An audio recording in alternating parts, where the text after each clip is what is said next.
Hi, and welcome to the podcast. I'm Todd Molesky here with Nicole Hazy. We're from USCHO.com. We're going to be talking a little bit of Olympics later in this week's episode because that starts on Thursday. The women's hockey tournament does before the opening ceremonies, like usually happens. You have to stretch that out an extra day. So we get bonus day of Olympics, really 2 bonus days of Olympics, Nicole, if you're a curling fan, because you get mixed doubles curling on Wednesday, which I know all of you are big curling fans. So you should be a fan.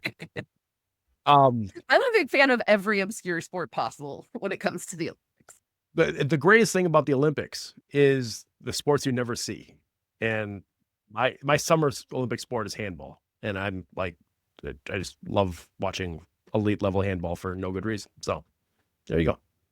No, I'm going to become like the world's foremost fan of ski mountaineering next week. Is that a thing? It's going to be amazing. It's a new sport this year. Yes. You hike up the mountain with your skis on your back, and then you have to ski back down. Why not? Put all the efforts together. Right. Absolutely. Okay. Yes. Okay. Well, anyway. Yes. Anyway, also a great start here because there's been a ton going on. We had a series last week between the number 1 and number 3 team in the country, Wisconsin at Minnesota, that ended in a split. We've got a series this coming week between number 1 Wisconsin and number 2 Ohio State, which don't know how that's going to end up. I mean, one of the things that we talked about last week was what is the impact going to be of the players that are off at the Olympics and away from their teams. And there are a bunch of them. There are a lot of teams that have been impacted by this. We definitely saw it in the Wisconsin-Minnesota series last week. We saw it in a few other places too. Ohio State losing some players didn't seem to bother them. They kept scoring. They played pretty good defense in sweeping Minnesota Duluth. It may have, hurt some teams like St. Cloud State, whose goalie Amelia Carrico is off in the Olympics, and Jojo Schoback goes in and it gets the Huskies overtime against St. Thomas, but they lose that game, and then the next day too. It's a real thing, but we're also seeing some opportunities for players to jump in and make names for themselves, like we saw in Minneapolis last week. Honestly, yeah. Apologies to Avery Hovland, but when she scored the goal for Minnesota on Friday, I went, I'm sorry, who? And it's not a name that I had heard, through play-by-play, or, obviously we are often in the building for it. But yeah, she definitely was a highly visible part of what Minnesota did this weekend. And so, I mean, that's the thing that we've talked about, is like, who's going to step up and take these opportunities as they're presented, right? And I think she was my winner this week for most obvious player that got more time and did what she needed to do with it. I thought also, maybe not as obvious, but like I thought the Minnesota defense stepped up offensively. And so, Molly Jordan scoring, Sydney Moreau scoring, neither of them are like a surprise, or players that haven't already been involved, but they're not necessarily the ones that team is looking to sort of support the offensive effort that way. And both of them did a gorgeous goal by Molly Jordan to win in overtime. So yeah, I think we'll continue to see that. I think, we saw some players that weren't surprises, like at Ohio State, Jocelyn Amos stepping into an even bigger role, right? She's already a huge part there, but she just showed that she's ready to take on what they need as well. So I think we'll continue to see who steps up in the coming weeks as well. Yeah, that Minnesota-Wisconsin series, it was a 3-2 Gophers win on Friday. Hannah Clark had a great game for the Gophers in goal, 25 saves, stopped Cassie Hall on a breakaway in overtime right before the Gophers went the other way and scored. But then the Badgers did turn around and win 6-1 on Saturday. Cassie Hall stymied on Friday's game, scored 3 and added an assist. Vivian Jungles, the defender, scored 2 goals for the first time in her collegiate career. Raya Stewart, the goalie, former Miss. Oh, I'm sorry, Raya Stewart. Yeah. Or I'm sorry, Vivian Jungles is a former Minnesota Miss Hockey, and she just seems to find that extra level when she's playing the Gophers. And I appreciate that level of petty from her. I'm a big fan of people who can find that little extra, and she is a sort of more quiet player, but she seems to perform particularly well in those situations. So good for her. And I've been talking to a few people about this. She's D pairs with Caroline Harvey. So when KK's Oh on the yeah, ice, eyes are you're going to gonna take her. second fiddle. So right, this is Vivian Jungle's kind of time to shine now. So, Yeah. and she So good for did a pretty good job with that on Saturday.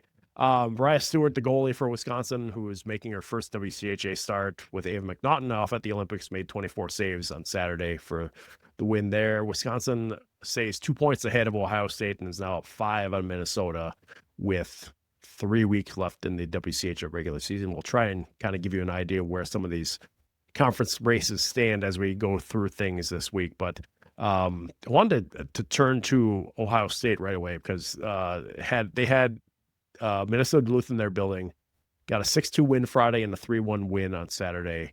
Haley McLeod looking good in goal for the Buckeyes. Jocelyn Amos with a hat trick on Friday and then another goal on Saturday. You mentioned her. Scored 4 in the first in the opening period on Friday, chasing Ev Gascon. And that was, I think, a little bit of a statement of, okay, you can take a lot of people out of our lineup, but we're still here. That's what it felt like to me, is like 4 in the first, off we go.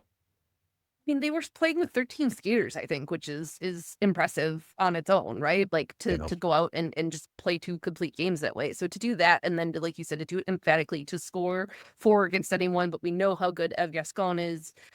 Just kind of everything. They did everything right. And to me, I think we definitely saw in the Wisconsin-Minnesota game that little tentativeness in that first game of that series as both teams tried to find their footing without the players that they have. And clearly Ohio State just didn't have that. I mean, the way that they went, and it's unsurprising, right? Like that, that's their MO, to play super confident and just truly like believe that nobody can really match up with them. And so it doesn't surprise me that Nadine Muzzerall had them prepared for that. But yeah, I think if we were going to say there's, 5 or 6 teams that we're looking to see how they handle missing so many players in that first game, and they went out and scored 4 goals quickly, it was like, okay, well, and not only that, but we've talked about UMD's scoring struggles. So like that put the game out of reach for UMD pretty much immediately. And so, yeah, I was really impressed with, I know that Ohio State has dealt with some injuries and skating short, and they were ones that had moved, Joy Dunn to defense when they needed to. So that bit has not been new to them. But yeah, I thought of all the teams this week, they were the one that had the least amount of issue with adjusting to their missing teammates. Yeah, definitely. So the story for us this season in ECAC hockey has been that we've talked about this a lot. Teams look like they're about to go on a run, that gets cut short. And then teams that have been on a run take quick steps backward with 2 lost weekends. And we kind of saw both of that happening this last week. A couple of results I want to highlight here. Clarkson beating Quinnipiac 4-1 on Friday. And then Quinnipiac losing a second game of the weekend to St. Lawrence 3-1 on Saturday, but then Clarkson also losing on Saturday to number 8 Princeton. And so it just felt like a Clarkson who is right on the edge of NCAA tournament, or right on the bad side of the edge right now of the MPI for the NCAA tournament, needs to string together 2 win weekends, and they couldn't get it done this week. That 6-1 loss at Clarkson, or against Clarkson, or against Princeton, sorry. Yes, is really the margin there surprises me. That one got away from them. Princeton scored 2 shorthanded goals on 1 penalty kill, and that was pretty much the end of I think the hopes there. Yeah, I mean, I think what's, we've talked about all season about sort of taking opportunities when they're presented to you, and Princeton sort of handed it to the rest of the ECAC on a platter last week, and Quinnipiac found themselves at the top of the standings heading into this weekend and promptly lost both of their games. It's just like there have been chances, and Princeton now turns around and is, what do we say, a 4-point lead in the standings after this weekend. So I know it's not so simple. I certainly am not. I don't think that it is, but it consistently fascinates me. These are high level, super competitive, really hardcore athletes, and like to not grasp the opportunities sometimes fascinates me. To like not when you have a bad loss, to not respond and come back and prove yourself. That's the sort of things that kind of baffle me in the ECAC this year. Yeah, so it's a 3-point lead for Princeton over Thank you. Clarkson now. With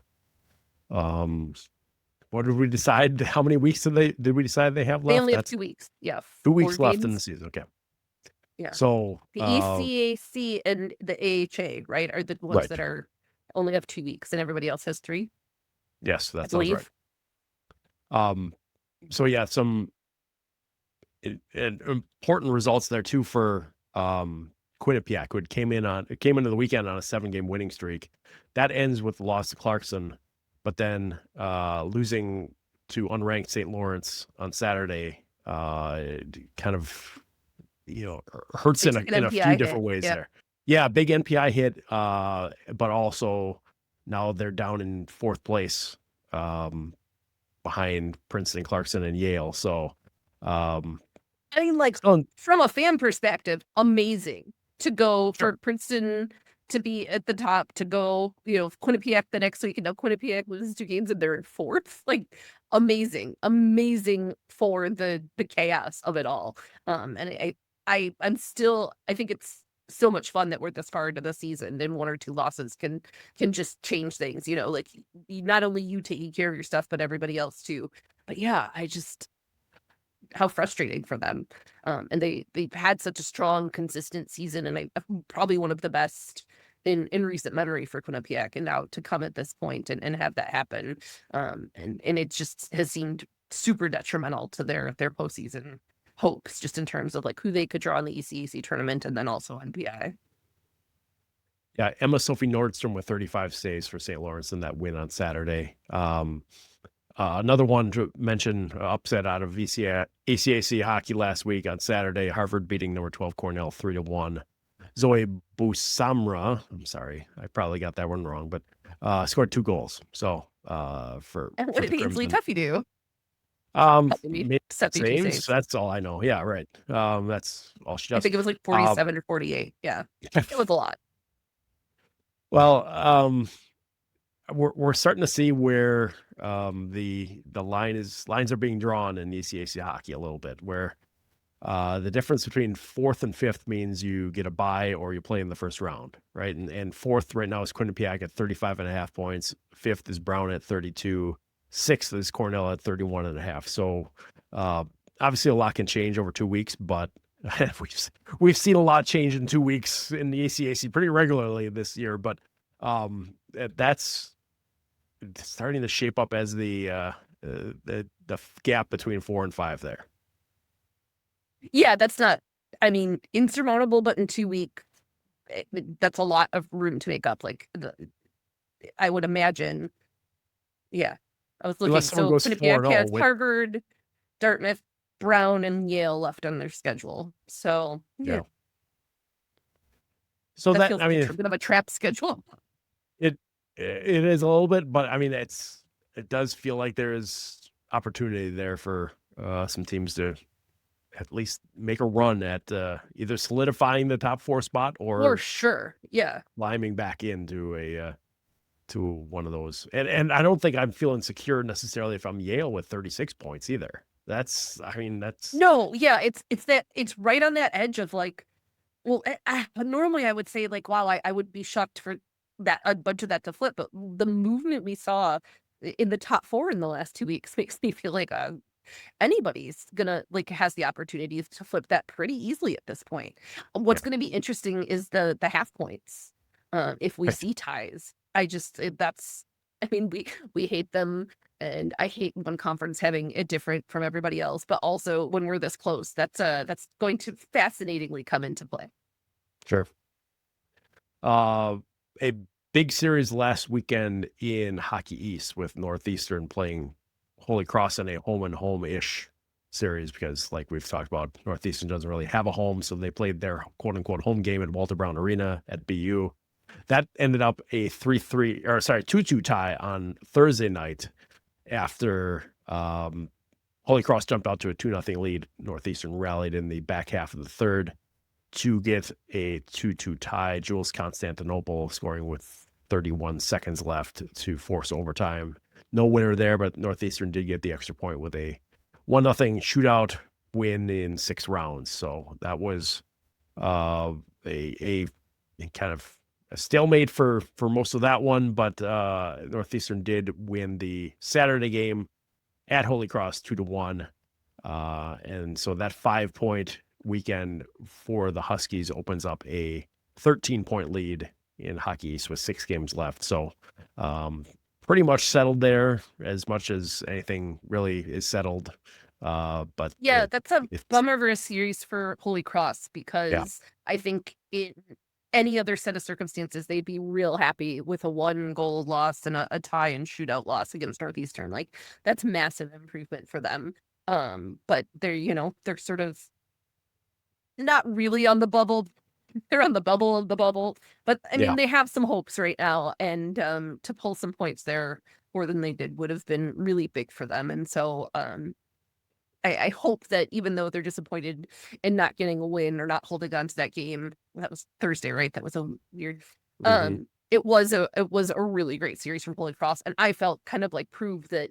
I mean, at this point, you can't be ranked where they are and be a fluke, right? Like, the numbers don't lie, but I just thought it was a really good proof of what they've accomplished there this year, and like the team as a whole, what they can do.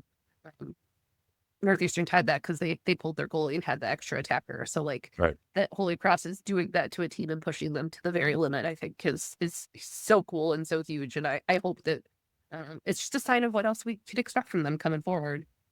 Right. In Hockey East on Saturday, New Hampshire got an upset win at UConn, 3-2 in overtime.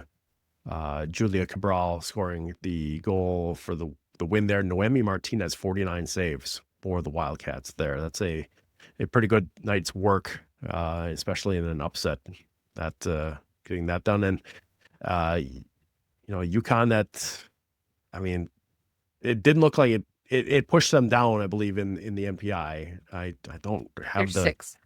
I do. full number. That's what I just but they pulled up. were so maybe they stayed 6, because Northeastern was 5 last week, and so maybe they stayed 6. I don't remember the exact numbers. Don't have that in front of me, but it's those opportunities that overtime losses don't count as much as regulation losses, obviously, but they don't. Yeah. Still a chance missed there for UConn. Yeah, I agree. And it's there's the difference between 4 and 5 in the NCAA tournament is a big one. Or I'm sorry, 4 5 and 6. 5 and 6. 4 and 5 and 5 and 6, right? Those are big changes all down the line there. Yeah. So we'll keep an eye on that as we go on here. Outdoors at Beaver Stadium in State College last Friday, Penn State beat Robert Morris 3-0 in an afternoon game played on some rough ice, shall we say. A lot of stoppages, it sounded like. And look, we know this is kind of what you sign up for when you're in outdoor games. It's not going to be pretty. There's going to be some weather and ice related issues they're going to have to deal with. But it was part of a bigger weekend of outdoor activities there at Penn State. Hockey games at a few different levels. Penn State, which has already clinched the AHA title. I neglected to mention that last week. They took care of that. Their 4th straight in either the CHA or the AHA, depending on which year and format you're looking at. Took care of that, and then also won 5-2 on Saturday, even though they're down 2-0 early in the second, then reeled off 5 straight goals, starting pretty quickly after they fell behind 2-0. So Penn State in hand there, and really, we know they've got the regular season championship locked up.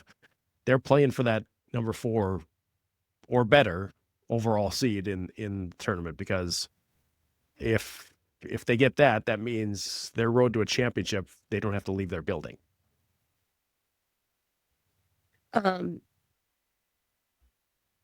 Yeah, I know the outdoor game experience can be spectacular for the players. I don't want to take that away.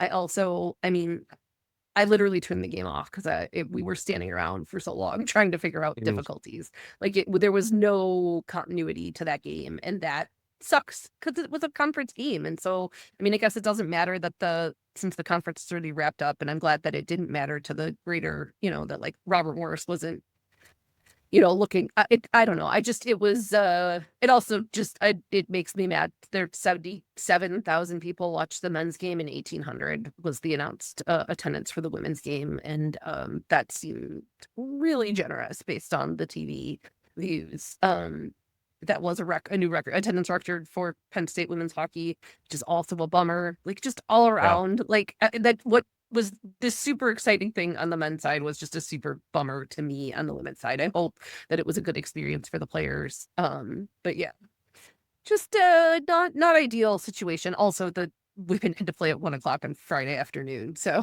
great. Also not an ideal situation, right? Absolutely. I was actually having a conversation. Oh, go ahead. I was just gonna say I was having a conversation with someone in Minneapolis this weekend about just when players prefer to play games, and the question came up of, would you rather have I think it was, would you rather play Friday, Saturday, or Saturday, Sunday? And my thought is, well, wouldn't you rather have kind of the spotlight of the Saturday, Sunday and have those slots both for yourself? But I guess the results when people have polled players is that they would rather play the Friday, Saturday. So even though the Friday afternoon games are not well attended, it sounds like that's what players actually prefer, to be kind of more on a traditional schedule, have a Sunday off and then reset for Monday, and not have, different weeks having different days off, and kind of a short week here and a long week the next. But I just thought that was interesting. I mean, I wouldn't want to go from a game on Sunday to classroom Monday morning. So I get that from a student athlete perspective. I don't know. I think I'm just very of the opinion that like people, and I think we've seen this, that like when franchises, when colleges, when leagues treat women's sports like they matter or don't, like that tells the public how to treat them. And so putting the women's game at 1:00 on Friday afternoon is intentionally or not putting out into the world like that this is not important and we don't expect you to be there or treat it well. And so to me, that was a bummer. I mean, I feel like I also could say, how do you feel? So it was Border Battle Week in Minneapolis. So the Badger men at Mariucci, which Mariucci and Ritter, like they share essentially a Zamboni tunnel is the best way I can think to describe it. Like I can see the Ritter ice, or the Mariucci ice, if I'm over on that side of Ritter underneath. That's why I was laughing during World Juniors, because they were like, look at this long walk from Ritter. And I was like, you can see the Mariucci ice from Ritter. Shut up. But anyway, those games started an hour apart. So the women started at 6 and the men started at 7. And so, again, what's going to happen there? It's not going to be a sellout at the women and fewer people at the men. And I don't know what to think of it or how to say about it. I don't know if like an 8:00, a 6 and an 8 would have been nice, where you could go from one to the other. It must have sucked for you to try covering both. I was joking with my husband that you were like running back when Wisconsin and when the women went to overtime. Like, oh, dang. But yeah, I just it's things like there's schools out east that don't like require a ticket. Like you literally just kind of show up and try the door and get to walk in. And I feel like that's just putting out how people. Why would I take it seriously if you don't, as the university? And so. Yeah, that's all a greater conversation, but that the 77,000 at the Penn State men's game and the 1,800 announced at the women's game was just a bummer for me overall. Yeah, like I said, I hope the players enjoyed it. That's all that ultimately matters. But that and the some of the scheduling stuff we see is just kind of like, well, yeah, of course people aren't paying attention. The marketing and the way things are presented and how the access and all of that stuff, they matter, and they make a big difference. And there's literal studies on it, and we see bad feeds with inexperienced announcers, and we wonder why there isn't growth of a wider viewing audience. And, you and I have talked about like the NCAA tournament and when those games are available, and not playing all the quarterfinals at the exact same time and things like that. So I think we've got a long way to go in NCAA women's hockey with that. Yeah, those are all valid points, and a lot of it is prioritization, right? These are choices that get made and based on what maybe has always been done at places, because let's look 30 years ago when there wasn't really women's hockey at the level we're talking about now. Men's hockey always got the Friday night and Saturday night spots because that was traditional. And so it's always felt like since then, women's hockey has had to find its own spot around that.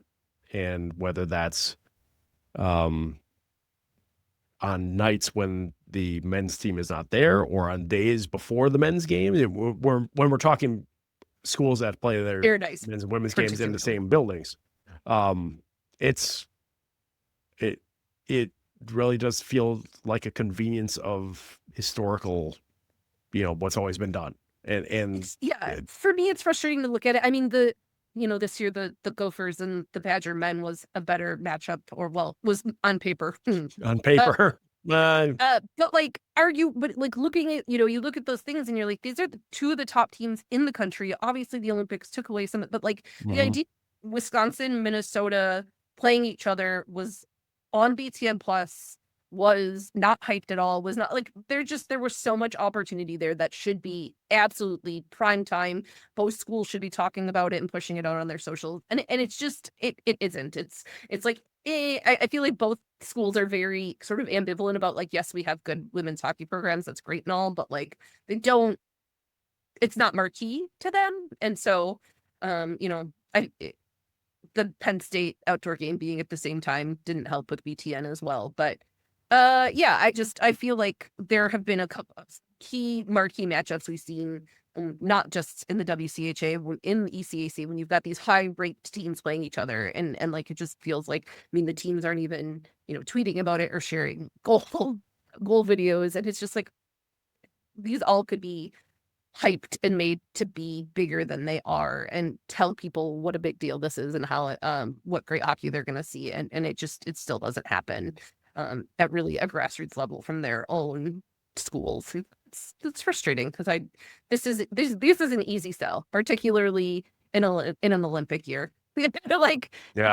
Easy sell. It's on a platter and it's not happening. And maybe I think we're probably preaching to the choir with anybody listening to this, but yeah, it's just there's an opportunity. We are in a great time for men's sports, period. We're in a great time for women's hockey with the PW. We're in a great time because of the Olympics and all of that stuff. And KK Harvey and Abby Murphy and Layla Edwards have been some of the biggest names pushed out pre-Olympics for Team USA. And it's crazy to me that there's not more, like, there's not a connection that to come back to that. It's just kind of like, well, yes, they're at Wisconsin, but that, or they're Minnesota, or they're, Tessa at Penn State. So I just think there's probably better PR and marketing that all of those places could do in connection to that. Oh, I did want to say, I want to shout out, I saw today, Franklin Pierce is doing watch parties on their campus. They have a player on Team Italy, and they were putting out stuff about doing watch parties on campus and doing like free snacks and things, which like college kids are always going to show up for that. But I just thought it was really cool and cute. And it's not to say that's not happening other places, but it was the sort of thing where it was like, yes, this is what we should be doing to celebrate these players on an international stage and making sure that other people know about it. That is cool. Yeah. A couple other things I want to get to before we take a quick break and then come back and talk Olympics. After my rant. Mentioning Franklin Pierce, in a little bit of a rough patch, 0-3-1 in their last 4 games, and it's now cost them first place in the New St. Anselm, now 4 points up after sweeping post. We shouldn't have noticed. We shouldn't have talked about them. Shouldn't have let them be under the radar. Right. And now it's just flipping back and forth there. But St. Anselm sweeps post. Franklin Pierce gets swept at home by Long Island, a 2-1 overtime game, and then a 4-3 loss. So 6 games left there. And it might really come down to that last weekend where Franklin Pierce and St. Anselm have a home-and-home series. So Could be It something to look is forward scheduling to God. there. Yes, February 20th and 21st, that last weekend of the regular season in Nuha. Yeah, that's something to look forward to in a couple weeks. Okay.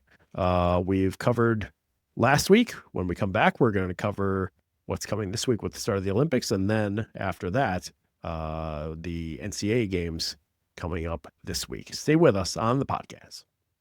Welcome back to the podcast. Todd and Nicole with you. Let's talk some Olympics. The women's hockey tournament begins Thursday morning in the U.S. time, bright and early. I think is that a 6 o'clock 5 Eastern a.m. start? I time here? can't remember. 6 Eastern, Yeah.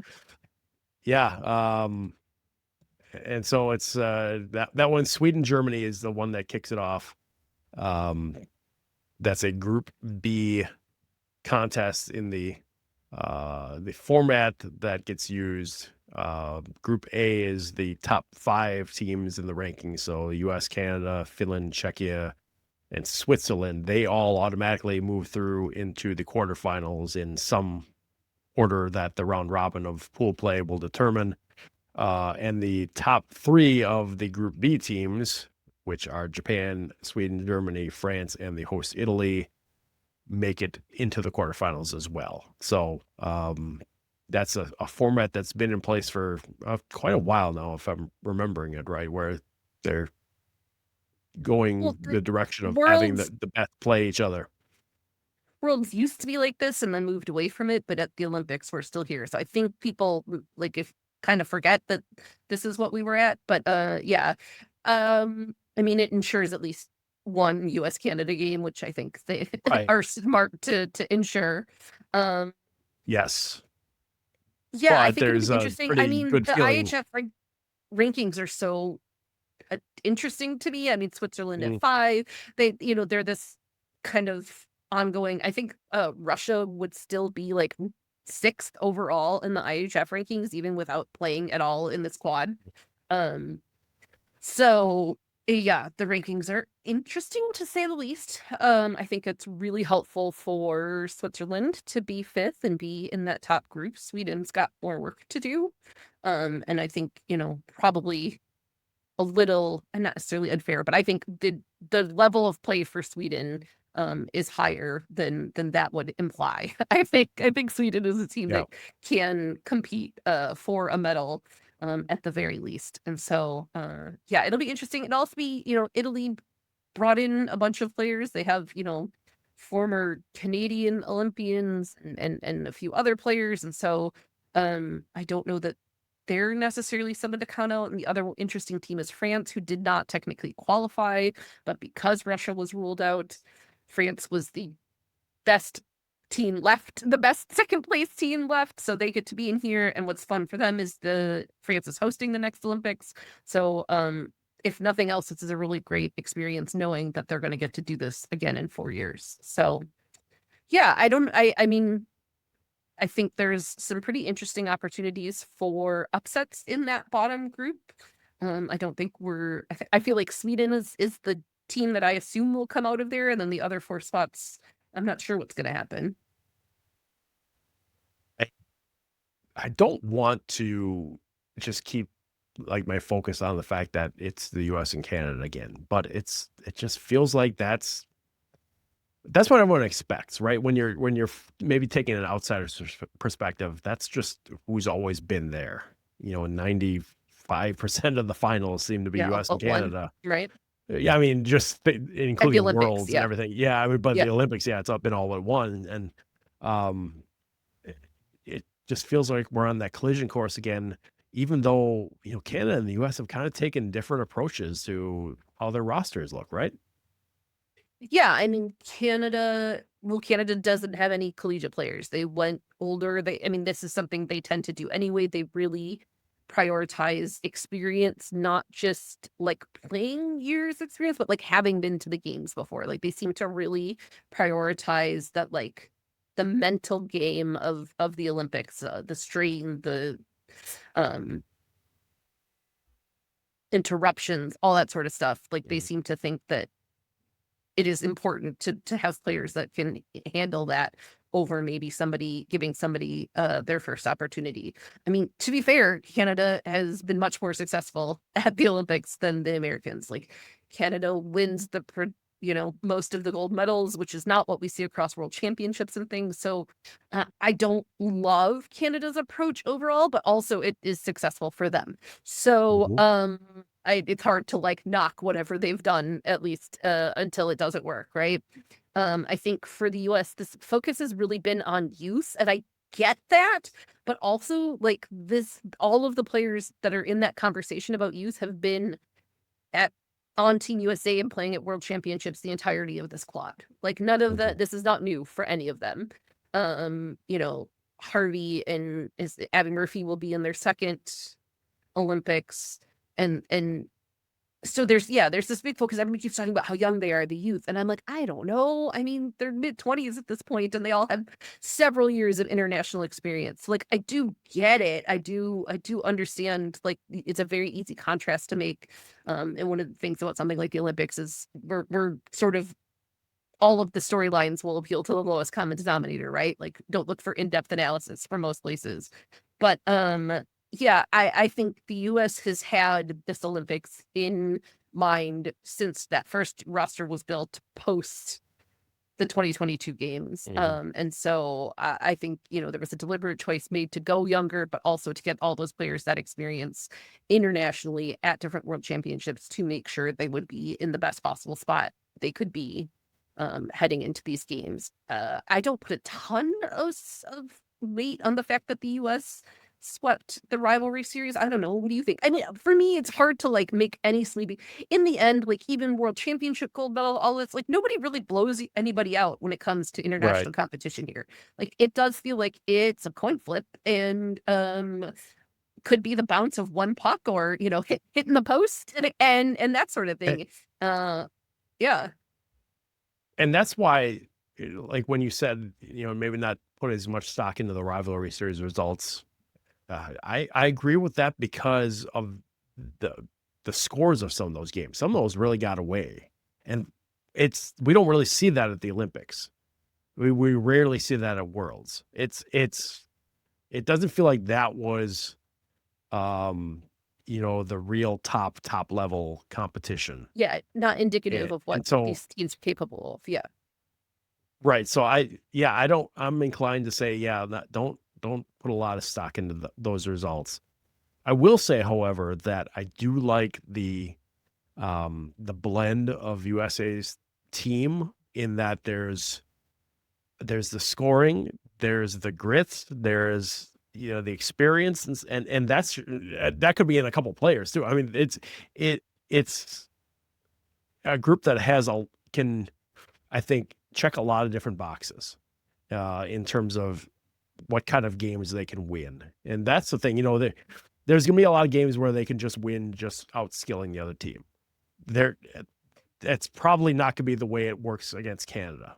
So they're going to have to be heavily invested in getting their hands dirty. And, we know there are a lot of players on that U.S. team that seem like they're okay with that. Some of them maybe more than others, but I think it's valuable to have that as part of your team's makeup. Yeah, and honestly, the biggest thing I think that rivalry series sweep does is give the U.S. confidence. I would have to imagine that regardless of everything that you're supposed to say and do and everything, knowing that you are not the team that generally comes out of the Olympics with a gold medal, is in the back of all of their heads. Somebody was saying that Emma Malte was like, well, Canada was saying people are calling us the underdogs. Calling Canada an underdog right now is hilarious to me. Who is doing this? I think that the U.S.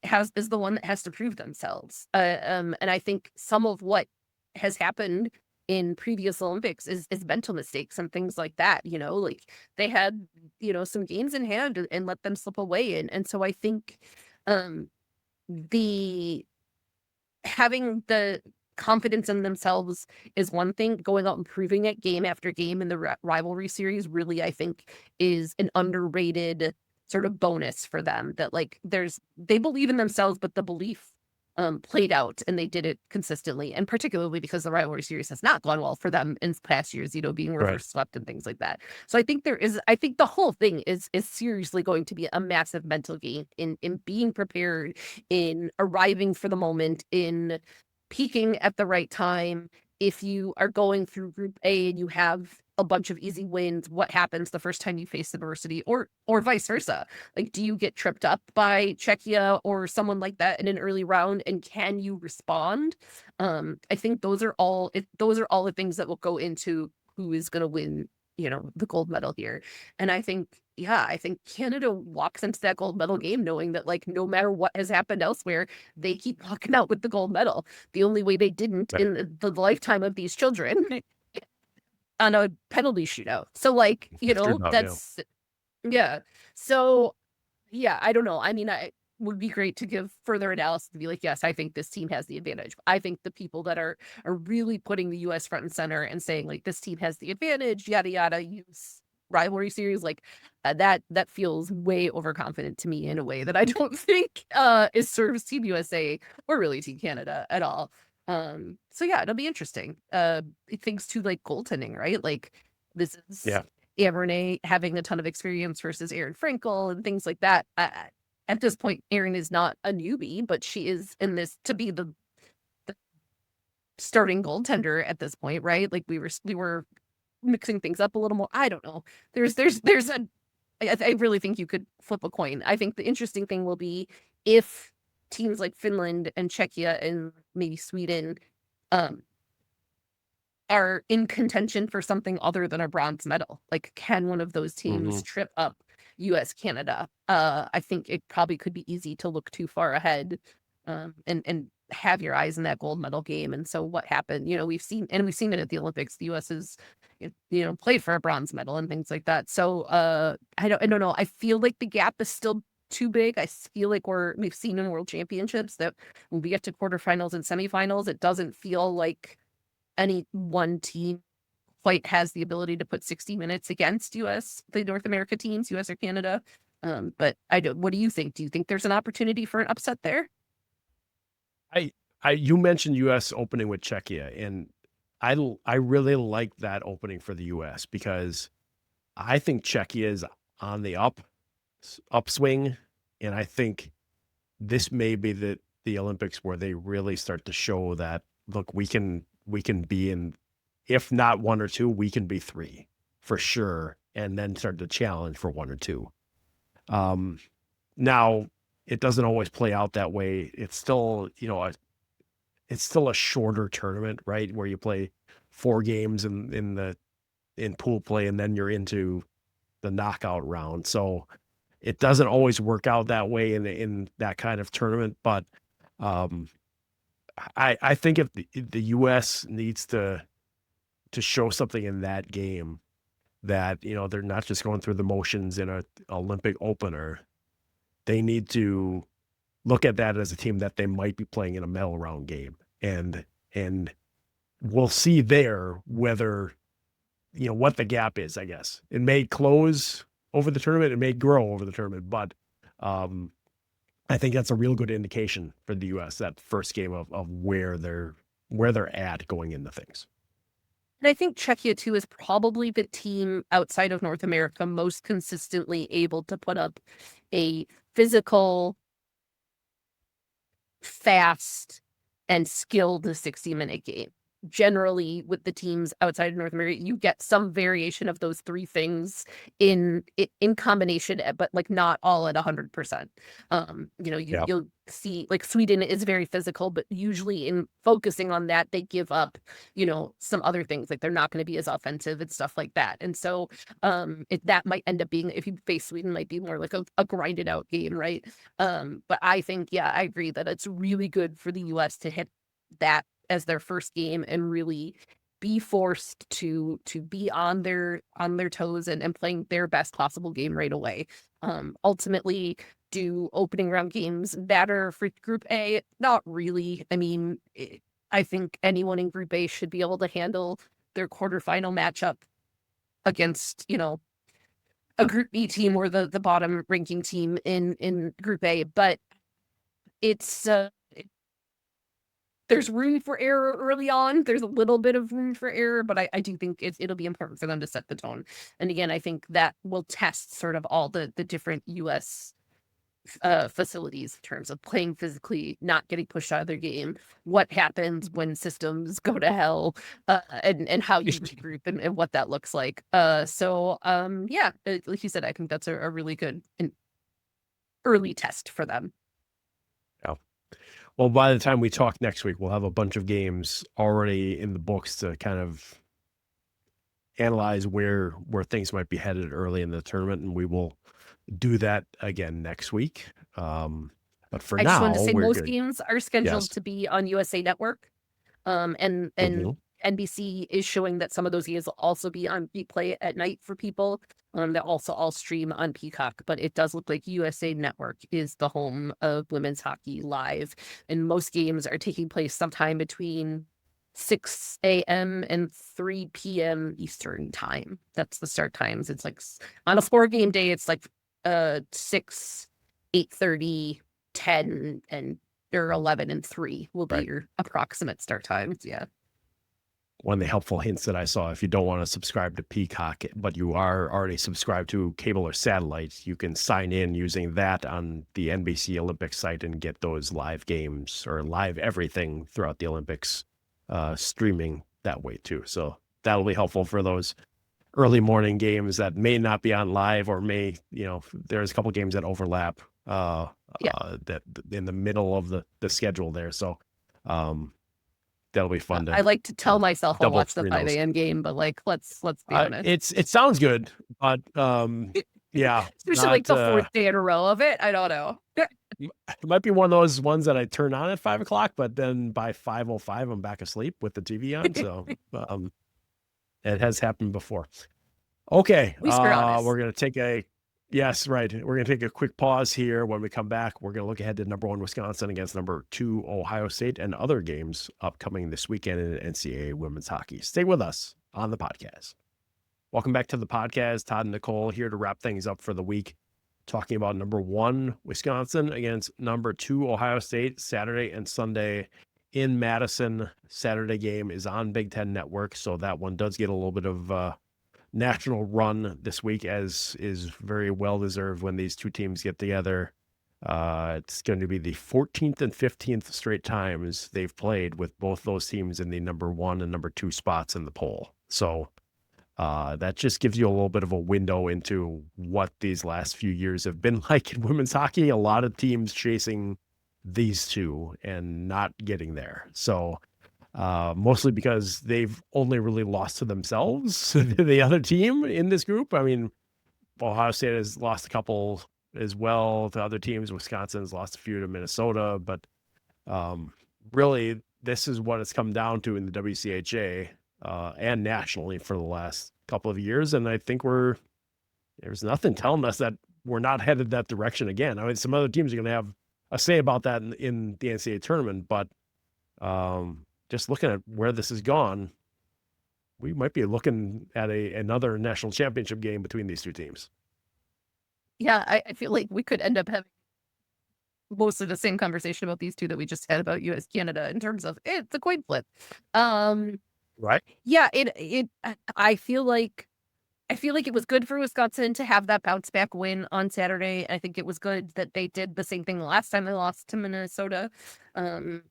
I, however, think it seems like Ohio State's kind of in a better position right now in terms of handling their different lineups. Both teams are short-handed. Do you know, is Hannah Halverson out for longer than the regular season or anything like that? Badgers had some injuries. Don't know that yet. Weekend.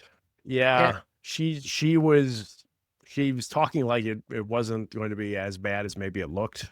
She was on crutches on Saturday, but I think they were hopeful that it was that maybe that was more precautionary than anything. That just. But she did go back. You've got a lot of hockey left to play. Yeah, she did, and I was kind of mildly stunned by that, given how it looked. But I don't know what that means for this week, but it was definitely another blow to their forward core Yes, to lose her that's for the that point Saturday of game. right. The point of the conversation is relevance Not there. that it meant And anything, obviously, in the end. They scored 6, so yeah, but it's a numbers game for all of these teams right now yeah. as well. Was it Mackenzie Jones that went up and Mackenzie played Jones forward? stepped up from D, right? Um, Again, both of these teams are just skating really thin benches for what they're used to. And so everything like that, every little twinge, every possible injury is just something that can play a bigger role in this series than I think would normally otherwise be the case. I think the more we get into this stretch, the third periods of games are going to be really fascinating to watch, because by that point, you're rolling 3 lines at best at forward, and at Wisconsin, it was on Saturday they had 5 defenders, but we're using 4.5, maybe. I mean, it just as it averaged out. So those defenders were playing a lot of minutes.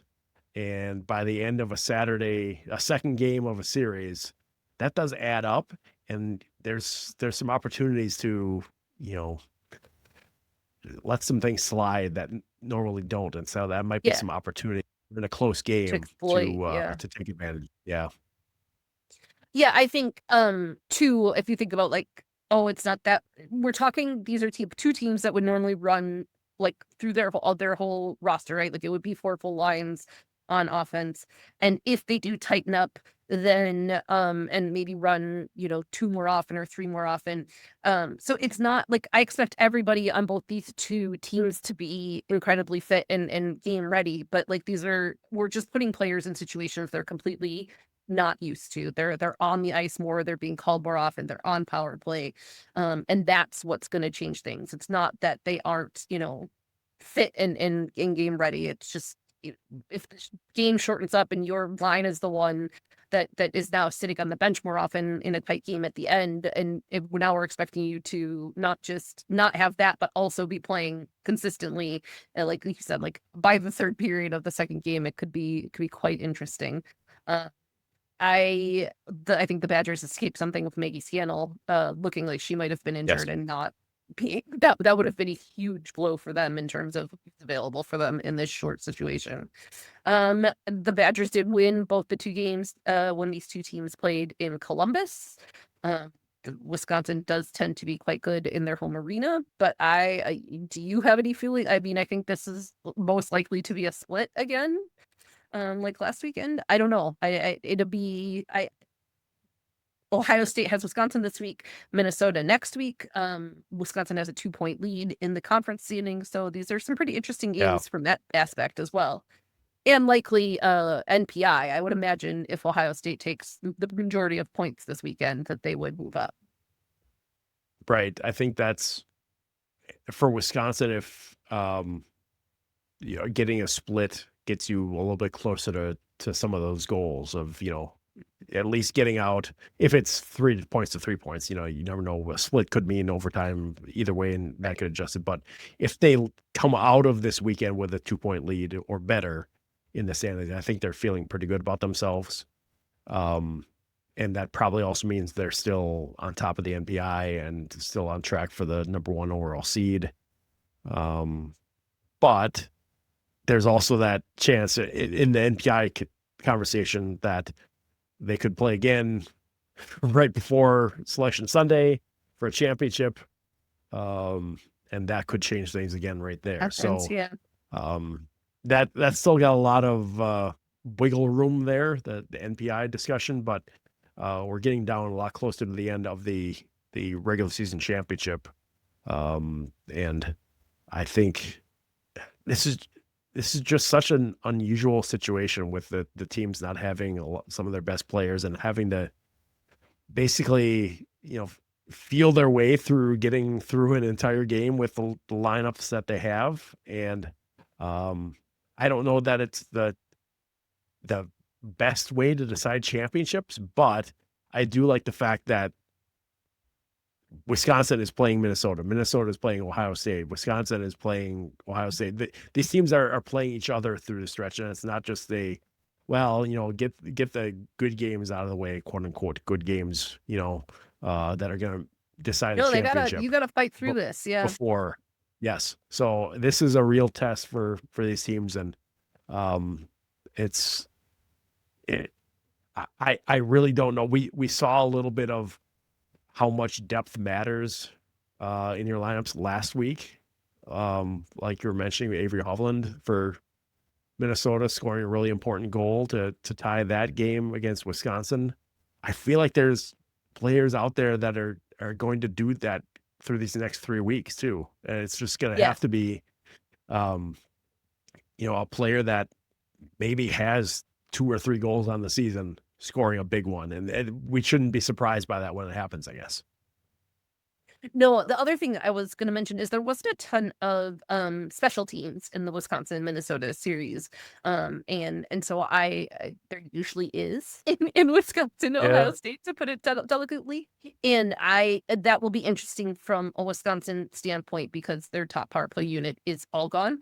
Not only that, but that on its own is a problem they have to overcome, but the beating quarterbacks on your, you can't replace KK Harvey as the quarterback on your power play. So what does not just power play 1, but power play 2 look like for Wisconsin?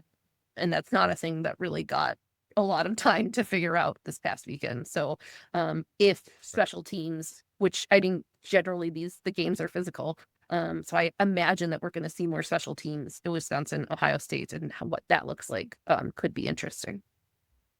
Right. I didn't see Ohio State, but Wisconsin was essentially running their first power play as their top line and top D pair. And the second was the second line and the second D pair, because that was really, like you're saying, you don't have they're at right now. PK Harvey to put out there. And so that's who you have is who you have, and you'll figure it out from there.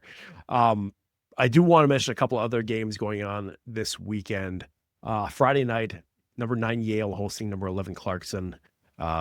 We talked earlier in the show about Clarkson not getting the sweep last weekend, staying in 11 in the NPI, right just outside of the spot that would give them an at-large bid if the tournament ended or the tournament was selected today. Yale is, we have a Ripley appearance on the show. Sorry. If you're watching us, Ripley is, or if you're listening to us, Ripley, Nicole's dog is making sad kind of eyes at the camera right now. So he's a bath owl. That's all he does. Yeah, he just pushed his way. Well, hey, that's okay. Everyone wants to be part of the podcast. I can understand that. It's another important step here for Clarkson to try and do whatever they can to push themselves into that spot at Minnesota Duluth's expense, because Minnesota Duluth hasn't been doing great. Keeps sliding down a little bit, down to 10 now in the NPI, and so they are the last one in as things stand.